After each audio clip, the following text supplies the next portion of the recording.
അപ്പോൾ ഇന്നത്തെ വീഡിയോ എന്ന് പറയുന്നത് സന്തോഷ വാർത്ത പറയാൻ വേണ്ടിയിട്ടാണ്. അതായത് നമ്മുടെ +1 ഇമ്പ്രൂവ്മെൻറ്റ് എക്സാം നടക്കുന്നത് ഇനി ഒക്ടോബറിലായിരിക്കും. സാധാരണ അത് +2 എക്സാമിൻ്റെ കൂടെയല്ലേ നടക്കല്ലേ. അപ്പം എന്താ പറയുക, ഭയങ്കര കഷ്ടപ്പാടല്ലേ. അപ്പം ഇനി വരാൻ പോകുന്ന നമുക്ക് അതൊരു സന്തോഷ വാർത്തയാണ്. ഇതുവരെ കഴിഞ്ഞിട്ടുള്ള കുട്ടികൾക്ക് അതൊരു വിഷമമായിരിക്കും, പക്ഷേ നമുക്കെല്ലാം സന്തോഷമായിരിക്കില്ലേ.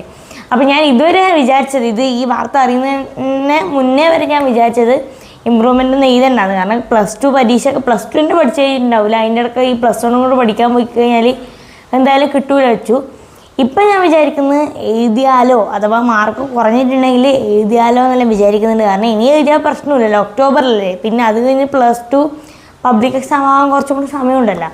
അപ്പം അതുകൊണ്ട് ഇമ്പ്രൂവ്മെൻ്റ് എഴുതുന്നവർക്ക് അത് സൗകര്യമായിരിക്കും. അപ്പം നല്ലൊരു സന്തോഷ വാർത്ത തന്നെയാണ്. ഇതെല്ലാവരും അറിഞ്ഞിട്ടുണ്ടാവും എനിക്കറിയാം, പക്ഷേ അറിയാത്തവർക്കായിട്ടാണ് ഈ ഒരു വീഡിയോ ചെയ്തത്. അപ്പം അറിയാത്തവരുണ്ടെങ്കിൽ എന്താ പറയുക, അറിഞ്ഞിട്ട് ബാക്കിയുള്ളവർക്കും കൂടി ഷെയർ ചെയ്ത് കൊടുക്കുക. അപ്പോൾ ഗൈസ്, ഇന്നത്തെ വീഡിയോ ഇത്രയേ ഉള്ളൂ.